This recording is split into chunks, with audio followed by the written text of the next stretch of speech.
कहानी की शुरुआत में हम जंगल के बीच पहाड़ के ऊपर एक घर देखते हैं जहां विलियम नाम का एक आदमी अकेला रहता है। अपनी रिसर्च के लिए विलियम कई महीनों से इस सुनसान जंगल में रह रहा था, लेकिन एक दिन उसे एक सांप काट लेता है, जिससे वह घबरा जाता है कि कहीं जहर उसके शरीर में न फैल जाए। इसी घबराहट में उसका फोन भी पहाड़ से नीचे गिर जाता है, यानी अब वह किसी को मदद के लिए बुला नहीं सकता। इसलिए वह खुद ही अपना हाथ काटकर जहर निकालने की कोशिश करता है और जल्दी से घर आकर बहुत सारा पानी पी लेता है। कुछ देर बाद विलियम बेहोश हो जाता है। जब उसे होश आता है तो उसे बार बार हेल्यूसिनेशन होने लगते हैं, क्योंकि सांप के जहर का कुछ असर अभी भी बाकी था। इसी तरह वह 1-2 दिन तक पड़ा रहता है। एक दिन वह बाहर से हेलीकॉप्टर की आवाज सुनता है और उसके दरवाजे पर कुछ साइंटिस्ट उसे अपने साथ ले जाने आए होते हैं। शायद बाहर की दुनिया में कोई इमरजेंसी आ गई थी, लेकिन अंदर विलियम और साइंटिस्ट यह सोचकर चले जाते हैं कि अंदर कोई नहीं है। कुछ दिनों बाद आखिरकार जहर का बचा खुचा असर भी विलियम के शरीर से निकल जाता है लगता है। हालांकि हो सकता है कि उसके शरीर में अभी भी थोड़ा जहर बाकी हो। फिर भी वह अपनी गाड़ी स्टार्ट करता है और वापस शहर की तरफ निकल पड़ता है। लेकिन जब वह शहर पहुंचता है तो पूरी तरह हैरान रह जाता है। वह देखता है कि शहर पूरी तरह बदल चुका है, किसी भी सड़क पर ही है। पूरी दुनिया का सामान बिखरा पड़ा था। देखकर लगता है कि यहाँ कोई बहुत बड़ा हादसा हुआ था। लेकिन डरावनी बात यह थी कि सड़कों पर हजारों गाड़ियां बंद पड़ी थी और उन गाड़ियों के अंदर मौजूद सारे लोग मरे हुए थे। तभी उसकी नजर रोड साइन पर पड़ती है। असल में कुछ दिन पहले भयानक वायरस फैल गया था, जो बहुत तेजी से फैलने की वजह से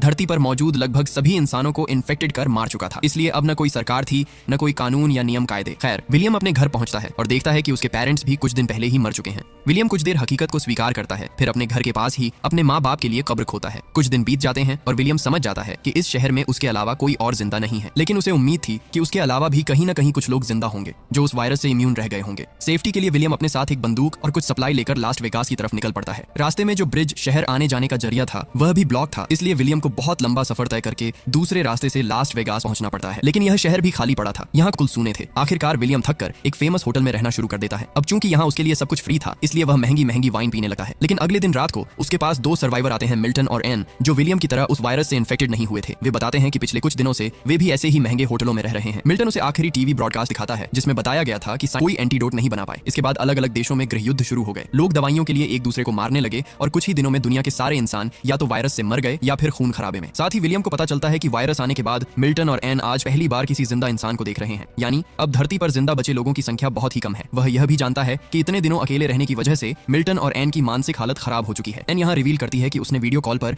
अपने पति और बच्चे को मरते हुए देखा था, जिसकी वजह से उसकी जीने की उम्मीद ही खत्म हो गई है। अब विलियम कुछ दिनों तक उनके साथ उसी महंगे होटल में कपड़े फ्री में पड़े होने के बावजूद विलियम को अब कुछ भी अच्छा नहीं लगता। ऐसा लगता है जैसे ब्रांड की कीमत भी इंसानों के साथ ही खत्म हो गई हो। मिल्टन बताता है कि वह एक बड़ा बिजनेसमैन था, उसने बहुत कुछ कमाया था, लेकिन अब न उसके पास उसकी शोहरत है और न ही उसका फैमिली। मिल्टन अपने साथ एक गन रखता है ताकि उसकी मदद से वे तीनों अपनी जिंदगी खत्म कर सकें। ये सुनते ही विलियम घबराकर बाहर चला आता है, क्योंकि वह अभी भी जीना चाहता था। तभी उसे पीछे से गोली चलने की आवाज सुनाई देती है, यानी मिल्टन और एन ने खुद को खत्म कर लिया था और इस तरह विलियम फिर से बिल्कुल अकेला रह जाता है। विलियम को लगने लगता है वही अकेला इंसान बचा है। वह गाड़ी बहुत तेज चलाकर शहर से बाहर निकल जाता है। रास्ते में उसे एक कुत्ता दिखाई देता है जिसे वह अपना साथी बनाकर अपने साथ रख लेता है और उसका नाम लकी रख देता है। इसके बाद वह लाइब्रेरी जाकर और अपने पुराने घर लौट आता है, जहां अब वह लकी के साथ रहने लगा है। आसपास के स्टोर्स में जितना भी खाना बचा था उससे वे काफी समय तक चल सकते थे और आगे चलकर वे खेती करके भी खा सकते थे। समय बीते बीते 1 साल गुजर जाता है। विलियम और लकी की अच्छी बॉन्डिंग हो जाती है, लेकिन इंसानों के बिना विलियम बहुत बोर होने लगा है। टाइम पास करने के लिए कभी वह जॉगिंग करता है, कभी तैरने चला जाता है। एक समय तो वह अपनी गाड़ी को एक ही जगह पर गोल गोल घुमाता रहता है। लेकिन उसकी यह बोरिंग जिंदगी एक दिन बदल जाती है जब लकी दूर एक घर की तरफ देकर जोर जोर से भौंकने लगता है। विलियम देखता है कि उस घर से धुआं निकल रहा है, तो वह तुरंत गाड़ी लेकर उस जगह की तरफ पहुंचता है। वह लेकर उसे डरा देती है। उस लड़की का नाम एमा था, वह भी एक सर्वाइवर थी। विलियम उसे अपने बारे में सब कुछ बताता है, जिससे एमा है कि विलियम से उसे कोई खतरा नहीं है। उनकी बातचीत से पता चलता है कि दोनों ने ही 1 साल से कोई जिंदा इंसान नहीं देखा था। विलियम के साथ जो कुछ वह एमा को बता देता है और एमा भी अपनी सर्वाइवल स्टोरी शेयर करती है कि वह कल ही यहाँ आई है और उसे लग रहा था कि इस इलाके में कोई जिंदा इंसान नहीं है।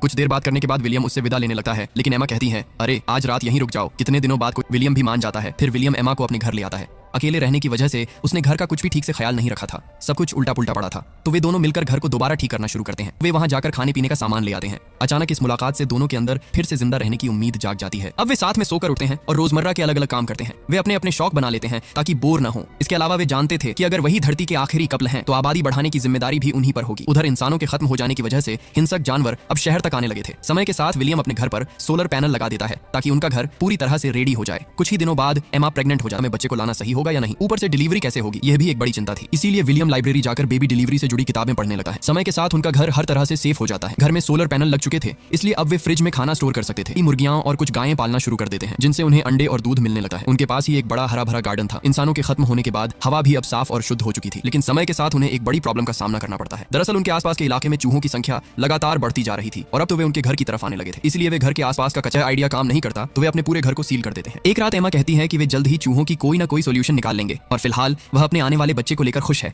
अगले कुछ हफ्तों में विलियम दूर दूर से कुछ बिल्लियां लेकर आता है, जिससे उनके शहर में चूहों की संख्या कम होने लगी। विलियम की गाड़ी में बैठकर उसके घर तक आती है। वहां पता चलता है कि अब विलियम के 2 बच्चे हैं। बड़ी बेटी हीदर के जन्म के 2 साल बाद उनका एक बेटा होता है जिसका नाम एलेक्स है, और एमा अब तीसरे बच्चे की प्रेग्नेंट है। शायद अब पूरी दुनिया की आबादी यही 2 लोग बढ़ाने वाले हैं। खैर, खुशखबरी ये होती है कि शहर में लिखे उनके एड्रेस की वजह से 2 सर्वाइवर उनके पास पहुंच जाते हैं, लेकिन वह छोटी लड़की अब भी डरी उसे जबरदस्ती नहीं करता। उस दिन पूरी रात वह लड़की ट्रक में ही बैठी रहती है। सुबह जब मरीना उसे खाना देने जाती है तो वह लड़की उस पर हमला करने की कोशिश करती है। तब मरीना उसे अपनी कहानी सुनाती है कि कैसे वह जॉर्ज के साथ इधर उधर जिंदा लोगों की तलाश कर रही थी और आखिरकार उन्हें विलियम का लिखा हुआ एड्रेस मिला। बातों बातों में मरीना उसे घर के अंदर ले आती है और उसे नहाने के लिए बैग से कुछ अजीब सी ड्राइंग्स निकालती है। साथ ही वहाँ एक लेटर भी मिलता है जिस पर लड़की का नाम ईबी लिखा होता है। मरीना वह लेटर सबको दिखाती है और बताती है कि यह लेटर ईबी की माँ ने लिखा था। उसमें लिखा था कि अगर किसी को ईबी मिले तो वह उसका ख्याल रखे, क्योंकि जब यह वायरस फैला था तब ईबी के पिता ने उसके साथ फिजिकल हैरेसमेंट किया था, जिसकी वजह से उस पर गहरा असर पड़ गया और वह किसी को भी देखकर डर जाती है। और एक दिन ईबी की माँ ने उसके पिता को मार दिया और ईब शामिल कर लेते हैं। जल्द ही एमा अपने तीसरे बच्चे को जन्म देती है जिसका नाम सैम रखा जाता है। अब उनकी फैमिली और बड़ी हो जाती है। अगले 1 साल तक वे सब खुशी खुशी साथ रहते हैं, लेकिन एक दिन उन्हें किसी के आने का संकेत मिलता है। वे सारे बच्चों को घर के अंदर भेज देते हैं और बड़े लोग हथियार लेकर देखने जाते हैं कि कौन है। तभी वे देखते हैं कि यह एक और सर्वाइवल ग्रुप है जो शहर में लिखे एम्मा के एड्रेस को देकर यहाँ पहुंचा है। इस ग्रुप में मॉली, जीन, एजरा और उनका बेटा राइफ थे। विलियम लोग उन्हें अपने घर ले आते हैं। मॉली बताती है कि 8 सालों में उन्होंने सिर्फ 4 जिंदा लोगों को देखा है। उनके पास कोई ठिकाना नहीं था, वे इधर उधर भटकते रहे थे। तब एम्मा कहती है कि अब यही उनका घर है, यहाँ किसी चीज की कमी नहीं है और वे सब मिलकर यहाँ एक नई सोसाइटी बना सकते हैं। इस ग्रुप में मॉली एक डॉक्टर थी, यानी अगर कोई मेंबर घायल होता है तो उनके पास डॉक्टर होना किस्मत की बात थी। अगले दिन विलियम नए मेंबर्स को रूल्स समझाता है कि अब शहर और जंगल में इंसानों की गिनती बहुत कम है, इसलिए अक्सर जंगली जानवर आसपास घूमते रहते हैं। इसीलिए जब भी वे शहर में सप्लाई लेने जाएंगे तो हथियार और साथ में कोई न कोई जरूर होगा। इसके बाद सब लोग शहर के आखिरी हिस्से में जाते हैं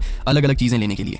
पास ही एक हॉस्पिटल था और मॉली डॉक्टर होने की वजह से वहां से कई दवाइयां इकट्ठा करती है। फिर वे सारी जरूरी सप्लाई लेकर घर लौट आते हैं। यहाँ नया मेंबर जीन एक सिंगर होती है तो वह सबके लिए एक गाना गाती है। वह एजरा के बच्चे की माँ भी होती है। उधर जॉर्ज और मरीना कई सालों बाद एक दूसरे के करीब आते हैं। आने वाले महीनों में जीन और मरीना दोनों एक एक बेटी को जन्म देती हैं और इस तरह धीरे धीरे 14 साल बीत जाते हैं। अब उनका फैमिली बहुत बड़ा हो चुका होता है। आज वे अपनी बड़ी बेटी के सभी बच्चों को पढ़ाता है ताकि उन्हें पुरानी दुनिया के बारे में सब कुछ पता रहे कि पहले जमाने में धरती पर बहुत सारे लोग रहते थे, उनका बिहेवियर कैसा था, वे क्या करते थे और आगे चलकर उन्हें किस तरह जीना चाहिए। ये सारी बातें वह बच्चों को समझाता रहता है। एक दिन वहाँ एक भयानक तूफान आता है। तभी विलियम को याद आता है कि उनका डॉग लकी घर के अंदर नहीं है। विलियम जल्दी से उसे ढूंढने बाहर निकलता है और देखता है कि बेचारा लकी एक पेड़ के नीचे दबकर मर चुका है। यह देखकर विलियम और एम बहुत टूट जाते हैं, क्योंकि जब विलियम ने जीने की उम्मीद छोड़ दी थी तब उसे लकी मिला था, यानी एमा से भी पहले लकी उसके साथ था। वे अपने गार्डन में लकी के लिए एक कब्र बनाते हैं और उसे अपने ग्रुप का पहला मेंबर का दर्जा देते हैं। इसके बाद एक दिन जब विलियम अपने बच्चों को खेलते हुए देख रहा होता है तभी एक बाघ उनके गार्डन में घुस आता है। विलियम तुरंत अपने बच्चों को बचाने के लिए उस बाघ के सामने चला जाता है। जब तक कोई उसे बचाने आता तब तक बाघ उसे बुरी तरह घायल करके भाग जाता है। सब मिलकर विलियम को बचाने की कोशिश करते हैं। उसके शरीर से बहुत ज्यादा खून बह चुका था, लेकिन किस्मत से उनके पास डॉक्टर और दवाइयां होने की वजह से विलियम की जान बच जाती है। उधर एमा अपने गन के साथ मार देती है ताकि आगे से वह बाघ किसी को नुकसान न पहुंचा सके। इसके कुछ ही हफ्तों बाद विलियम फिर से काम पर लग जाता है। अब 17 साल पूरे हो चुके हैं और सभी बच्चे काफी बड़े हो गए हैं। विलियम अपने बेटे एलेक्स और सैम को सर्वाइव करने के सारे ट्रिक्स सिखा रहा था। इसी बीच एजरा का बड़ा बेटा राइफ विलियम की बेटी हीदर को पसंद करने लगा है। वे हमेशा साथ रहते हैं। अब वे अपने फैमिली को बताते हैं कि वे अकेले बाहर दुनिया में घूमने निकलने का फैसला कर चुके हैं। सब जानते थे कि आबादी बढ़ाने की जिम्मेदारी उन्हीं पर है, इसलिए इसमें किसी को कोई आपत्ति देकर विदा करते हैं। कुछ दिनों बाद उनके पास पानी की कमी होने लगती है। पास के एक डंप में जाकर वे पता करते हैं कि आसपास का सारा पानी सूख रहा है। असल में अचानक इंसानों के खत्म हो जाने की वजह से मौसम का प्रोसेस पूरी तरह बदल गया था, जिससे कई महीनों तक बारिश नहीं हुई। यानी अब ग्रुप के सामने एक बड़ी प्रॉब्लम थी, पानी की कमी। तभी वे देखते हैं कि उनकी तरफ एक गाड़ी आ रही है। इसका मतलब है कि उनके जल्दी से घर पहुंचकर सबको यह इन्फॉर्मेशन देते हैं और कहते हैं कि ये लोग हमारे लिए खतरा हो सकते हैं और हमारे घर को भी कब्जा कर सकते हैं। असल में उस ग्रुप की चार्लिस्ट थी जो कहती है कि वे यहाँ तेल लेने आए हैं। असल में उनके पास एक ड्रिल मशीन है जिससे वे जमीन में ड्रिल करके विलियम के लिए हैंड पंप लगा सकते हैं ताकि उन्हें पानी मिलता रहे। लेकिन इसके बदले चार्ली विलियम से पेट्रोल चाहता है ताकि वे 500 मील दूर के इलाकों तक जा सकें। अब चूंकि विलियम के ग्रुप के पास पानी की कमी थी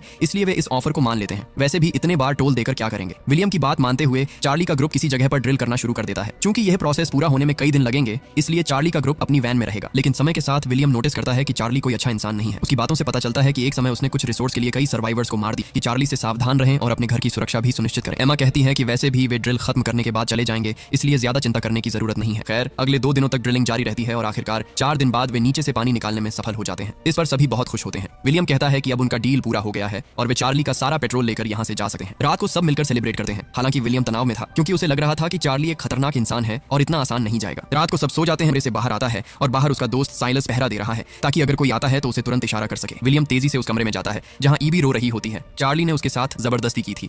विलियम तुरंत यह बात अपने ग्रुप को बताता है। अब बाकी मेंबर्स कहते हैं कि चार्ली के ग्रुप से यह कहते हुए भी सुना था कि वह अब यहाँ से जाने वाला नहीं है। तब विलियम कहता है, फिर तो उसे मारना ही पड़ेगा, वरना मैं अपने ग्रुप के लोगों को ऐसे ही हैरेस होते हुए नहीं देख सकता। आज उसने ईबी के साथ किया है, कल किसी और के साथ करेगा। बाकी लोग उसकी बात से सहमत तो होते हैं, लेकिन साथ ही डिस्कस करते हैं कि वैसे भी अब दुनिया में इंसान बहुत कम बचे हैं, इसलिए किसी को मारना सही नहीं है। मगर विलियम समझाता है कि अगर वे चार्ली को नहीं रोकेंगे तो उनकी फैमिली सेफ नहीं। चार्ली को मार दिया जाए तो उसके ग्रुप के बाकी लोग शायद कुछ नहीं करेंगे। प्लान के मुताबिक रात में वे चार्ली को चारों तरफ से घेर लेते हैं। चार्ली के ग्रुप को पता भी नहीं चलता और विलियम चार्ली को सीधे मार देता है। हालांकि विलियम को बहुत बुरा लगा है, क्योंकि यह पहली बार था जब उसने किसी की जान ली थी, लेकिन उसने यह अपने ग्रुप की सुरक्षा के लिए किया। अगली सुबह विलियम का ग्रुप चार्ली के ग्रुप को बता देता है कि वे बदला लेने के बारे में न सोचें। अगर वे चाहें काम करना होगा, और अगर वे जाना चाहते हैं तो अभी हमेशा के लिए जा सकते हैं। चार्ली के ग्रुप के ज्यादातर लोग यहीं रहने का फैसला करते हैं, लेकिन चार्ली का बेस्ट फ्रेंड साइलस बहुत गुस्से में होता है। उसे विलियम से नफरत हो जाती है, क्योंकि उसकी नजर में उन्होंने उसके दोस्त चार्ली को अचानक हमला करके मार दिया था। उसे डर था कि कहीं वह दोबारा किसी पर हमला न कर दे। चार्ली के साथी बताते हैं कि वे पहले से ही जानते थे कि चार्ली बुरा इंसान था, वह लीडर होने का गलत फायदा उठाता था। इसके अलावा वह अपने ही ग्रुप की औरतों के साथ भी ऐसा ही करता था, इसलिए अब वे खुश थे कि वह मर चुका है। साइलस ही अकेला था जो चार्ली की मौत पर दुखी था, इसलिए विलियम उसे ग्रुप से बाहर निकाल देता है। थोड़ी देर बाद साइलस वापस आने की कोशिश करता है, लेकिन विलियम उसे अंदर आने नहीं देता, क्योंकि साइलस चार्ली के गलत कामों में उसका साथ देता था। सजा के तौर पर उसे हमेशा के लिए वहां से निकाल दिया जाता है। समय और आगे बढ़ता है और पूरे 20 साल बीत चुके होते हैं। इंसानों के बिना पूरी धरती पूरी तरह बदल चुकी थी। विलियम के ग्रुप के सारे बच्चे मिलकर एक प्लेन बनाने पर काम करने लगते हैं। विलियम का बेटा कहता है कि कुछ समय में वे इस प्लेन को पूरी तरह परफेक्ट कर देंगे, जिससे वे पहाड़ से आसानी से नीचे आ जा सकेंगे। लेकिन कुछ समय बाद देखा जाता है कि उनके ग्रुप के मेंबर्स एक एक करके बीमार पड़ने लगते हैं। जल्दी ही उन्हें एहसास होता है कि आधे से ज्यादा लोग फिर से वायरस से इन्फेक्टेड हो चुके हैं रहे थे, जो 20 साल पहले उस वायरस में थे। डॉक्टर मॉली बताती है कि हालांकि वे पहले वाले वायरस से इम्यून हो चुके थे, लेकिन समय के साथ वह वायरस और इवॉल्व हो गया है। हालांकि इस नए वायरस का असर इतना पावरफुल नहीं है और वे जल्दी ही इसका कोई ना कोई इलाज निकाल लेंगे। जो मेंबर्स अभी ठीक थे वे बीमार लोगों की देखभाल करने लगते हैं। यहाँ विलियम के बेटे सैम की हालत सबसे ज्यादा खराब थी, जिससे सब बहुत टेंशन में थे। इसी बीच एक दिन अचानक उनकी बेटी हीदर अकेले घर लौट आती है, जो राइफ के साथ बाहर गई थी। हीदर अपने सफर की घटनाएं बताती रहती है। वह कहती है कि उसने गाड़ी लेकर शहर के अंदर और बहुत दूर दूर, लेकिन हर घर हर शहर में उन्हें कोई नहीं मिला। वे कोशिश कर रहे थे कि कहीं कोई जिंदा इंसान मिल जाए। लेकिन एक दिन जब वे किसी पहाड़ पर कैंपिंग कर रहे थे, तभी उन्होंने एक आदमी को देखा। वे उसका पीछा करने लगे, लेकिन तब तक वह आदमी वहां से निकल चुका था। कुछ समय बाद वही आदमी पीछे से आता है और राइफ पर चाकू रख देता है, और हमें पता चलता है कि वह कोई और नहीं बल्कि साइलस था, वही चार्ली का बेस्ट फ्रेंड जिसे विलियम ने पहले बाहर निकाल दिया था। बदले की भावना में साइलस राइफ को मार देता है और हीदर भी उसकी मदद करती है। हीदर राइफ के पास पहुंचती है, लेकिन तब तक बहुत देर हो चुकी थी। तुरंत इलाज न मिलने की वजह से राइफ वहीं मर जाता है। उन्हें तीर के पास दफ्तर खत्म होने की वजह से उसे बाकी का रास्ता पैदल ही तय करना पड़ता है। यहीं से हीदर को पता चलता है कि उनके अधिकांश ग्रुप के मेंबर्स फिर से उसी वायरस से इन्फेक्टेड हो गए हैं। हालांकि ये वेरिएंट पहले जितना पावरफुल नहीं था। डॉक्टर मॉली उनके इलाज के लिए सैम का बुखार कम करने हेतु उसे ठंडे पानी में डुबोती है। कुछ ही समय बाद डॉक्टर मॉली द्वारा दी गई दवाइयां लेने से सभी फिर से स्वस्थ हो जाते हैं, लेकिन यह दवा सैम छोड़ देता है। इन सब घटनाओं के बाद विलियम पूरी तरह टूट जाता है। सैम के अलावा उनके ग्रुप के 3 और मेंबर भी मर चुके होते हैं। एमा विलियम को समझाती है कि जब हमारे पास कुछ भी नहीं था तब भी सिर्फ हम दोनों साथ थे। आज हमारे पास एक पूरा ग्रुप है और हम ही भविष्य की दुनिया की आबादी बढ़ाने वाले हैं। अब विलियम हिम्मत नहीं हारता और ग्रुप के बच्चों को आगे के लिए तैयार करने लगा है। एक दिन वह पहाड़ की चोटी पर जाकर सूर्योदय देखता है और उसे एहसास होता है कि 20 साल में दुनिया कितनी बदल चुकी है। वह लौटकर बच्चों को एक स्पीच देता है कि अब तक वे गलत रास्ते पर चल रहे थे। वे पुरानी दुनिया जैसा बनना चाहते थे, लेकिन अब दुनिया पहले जैसी नहीं रही। इसलिए अब से उन्हें प्रकृति के हिसाब से जीना सीखना होगा। प्रकृति ही उन्हें सिखाएगी कि इस नई दुनिया और नए मौसम में कैसे रहना है। इसके बाद वे रेडियो को फिर से चालू करते हैं ताकि आपस में कम्युनिकेशन कर सकें। वे एक नई सोसाइटी बनाते हैं, सोशल इवेंट्स रखते हैं ताकि बच्चे समझ सकें कि इंसान एक सोशल जीव होता है। वे आसपास के शहरों को अपने हिसाब से रेनोवेट करते हैं। धीरे धीरे इस नई दुनिया में अपने पोते से कहता है कि यह नई मानव सभ्यता उन्हीं की नस्ल से निकली है और अब इसे आगे बढ़ाने की जिम्मेदारी उसी की है। और यहीं इस मूवी का अंत हो जाता है।